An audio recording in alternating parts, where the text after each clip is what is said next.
नमस्कार दोस्तों, पढ़ाकू एजुटेक के YouTube चैनल पर आपका हार्दिक स्वागत है। आज हम यहाँ पर विद्या संबल योजना के बारे में बात करने वाले हैं। जैसे आपके मन में कई प्रश्न चल रहे होंगे।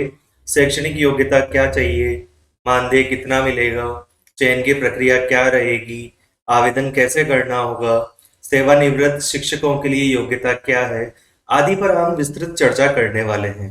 आइए हम शुरुआत करते हैं। सबसे पहला पॉइंट है कि शैक्षणिक योग्यता क्या चाहिए। यदि वरिष्ठ अध्यापक की बात करें, जिसमें आपके पास सब्जेक्ट है सामाजिक विज्ञान, इसके लिए आपके पास जो शैक्षणिक अर्हता निर्धारित की गई है वह है इतिहास, भूगोल, अर्थशास्त्र, राजनीति विज्ञान, समाजशास्त्र, लोक प्रशासन, दर्शन शास्त्र में कम से कम 2 विषय वैकल्पिक विषयों के रूप में लेकर हिंदी माध्यम में स्नातक या समतुल्य परीक्षा। इसके साथ ही आपको बीएड होना कंपलसरी है। आइए अब हम बात करते हैं वरिष्ठ अध्यापक विज्ञान विषय के लिए। इसके लिए आपके पास जो शैक्षणिक अर्हता है वो है भौतिक विज्ञान, रसायन विज्ञान, प्राणी विज्ञान, वनस्पति विज्ञान, सूक्ष्म जीव विज्ञान, जैव प्रौद्योगिकी, जैव रसायन में कम से कम 2 विषय वैकल्पिक विषयों के रूप में लेकर हिंदी माध्यम में स्नातक या समतुल्य परीक्षा। इसके साथ ही आपको बीएड होना आवश्यक है। अब हम बात करते हैं वरिष्ठ अध्यापक अंग्रेजी, हिंदी, गणित और तृतीय भाषा के लिए। इसके अंदर आपके पास वैकल्पिक विषय के रूप में संबंधित विषय के साथ स्नातक या समतुल्य परीक्षा होना चाहिए। इसके अतिरिक्त आपके पास बीएड होना अत्यावश्यक है। आइए अब हम बात करते हैं व्याख्याता जीव विज्ञान के लिए। इसके अंदर आपके पास प्राणी विज्ञान, वनस्पति विज्ञान, जीव प्रौद्योगिकी में विश्वविद्यालय अनुदान आयोग द्वारा मान्यता प्राप्त संस्थान से स्नातकोत्तर या समतुल्य परीक्षा, साथ ही स्नातक स्तर पर संबंधित विषय का अध्ययन भी किया हो। इसके अतिरिक्त आपको बीएड होना आवश्यक है। इसी तरीके से व्याख्याता फिजिक्स, भौतिकी, रसायन और गणित सुसंगत विषय में विश्वविद्यालय अनुदान आयोग द्वारा मान्यता प्राप्त संस्थान से स्नातकोत्तर या समतुल्य परीक्षा, साथ ही स्नातक स्तर पर संबंधित विषय का अध्ययन भी किया हो। इसके अतिरिक्त आपको बीएड की भी आवश्यकता होगी। इसी तरीके से हम बात करें अध्यापक लेवल 2, जो कि 3rd ग्रेड टीचर को कहा जाता है। इसके अंदर आपके पास सब्जेक्ट है अंग्रेजी और गणित। इसके अंदर आपके पास न्यूनतम 50% अंकों सहित गणित और अंग्रेजी वैकल्पिक विषय में के साथ स्नातक। इसके अतिरिक्त आपको चाहिए बीएड और न्यूनतम अंकों के साथ रीट लेवल 2 उत्तीर्ण, जिसकी वैधता समाप्त नहीं हुई हो। आइए हम बात करते हैं अध्यापक लेवल 1 की। इसके अंदर आपके पास सब्जेक्ट हैं अंग्रेजी और गणित। इसके अंदर आपके पास मिनिमम 50% की आवश्यकता है और आपके पास डीएलएड और रीट लेवल 1 उत्तीर्ण होना चाहिए, जिसके सर्टिफिकेट की वैधता समाप्त नहीं हुई हो।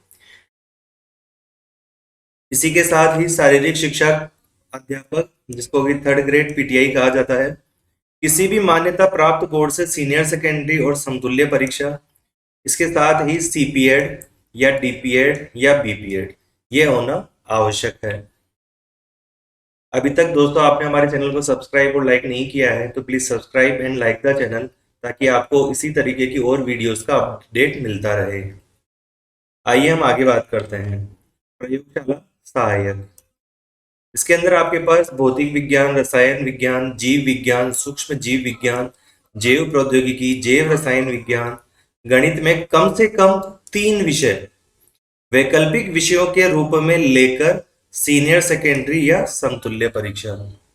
अगर ये सभी आपके पास आवश्यक शैक्षणिक योग्यता है तो आप विद्या संबल योजना के अंदर आवेदन करने के लिए प्राप्त। आइए अब हम बात करते हैं कि आपको मानदेय कितना मिलेगा। मानदेय आपके पास अलग अलग पद के लिए अलग अलग निर्धारित किया गया है। जैसे 3rd ग्रेड टीचर, जिसको आजकल अध्यापक कहते हैं, एक कक्षा 1 से 8 तक के लिए प्रति घंटा 300 रुपए, और जिसकी अधिकतम महीने की सीमा रहेगी 21,000 रुपए। इसी तरीके से सेकेंड ग्रेड टीचर, जिसको वरिष्ठ अध्यापक कहा जाता है, कक्षा होगी 9 से 10, और प्रति घंटा मानदेय है 350 रुपए, और अधिकतम महीने की जो मानदेय की सीमा रहेगी वो है 25,000 रुपए। इसी तरीके से व्याख्याता पद के लिए कक्षा है आपके पास 11th और 12th, प्रति घंटा जो मानदेय मिलेगा वो है 400 रुपए, और अधिकतम मानदेय मासिक है वो है 30,000 रुपए। इसी तरीके से शारीरिक शिक्षा अध्यापक के लिए 300 रुपए प्रति घंटा, और मासिक अधिकतम मानदेय है 21,000 रुपए। इसी तरीके से प्रयोगशाला सहायक के लिए 300 रुपए प्रति घंटा और 21,000 रुपए मंथली अधिकतम निर्धारित किया गया है। आइए हम बात करते हैं कि अभ्यर्थी का चयन किस तरीके से किया जाएगा। इसके लिए विद्यालय के प्रधानाचार्य की अध्यक्षता में 2 वरिष्ठतम शिक्षकों की एक कमेटी निर्धारित की जाएगी। उस कमेटी के द्वारा अभ्यर्थी का चयन किया जाएगा।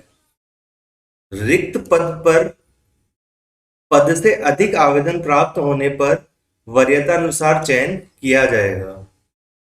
वरीयता सूची का निर्माण पद की न्यूनतम वांछित योग्यता में शैक्षणिक योग्यता व प्रशैक्षणिक योग्यता का अंक भार क्रमशः 25% व 25%, 75% व 25% लिया जाकर कुल प्राप्तांकों के आधार पर किया जाएगा। समान अंक भार होने की स्थिति में अधिक आयु वर्ग के अभ्यर्थी को कम आयु वर्ग के अभ्यर्थी से ऊपर रखा जाएगा। आशार्थी को सत्रांत तक अथवा नियमित प्रक्रिया से पद भरे जाने तक जो भी पहले हो उसी समय तक पूर्णतया अस्थायी तौर पर रखा जाएगा। इस तरीके से विद्या संबल योजना के अंदर अभ्यर्थी का चयन किया जाएगा। अब हम बात करते हैं कि आवेदन कैसे करना होगा।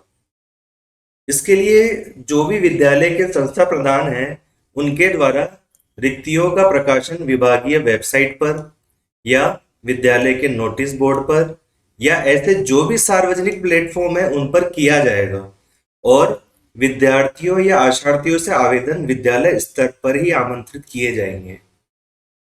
उक्त प्रकाशन के लिए आवेदन प्राप्त करने की अवधि और चयन सूची जारी करने का कैलेंडर निदेशालय के द्वारा जारी होगा।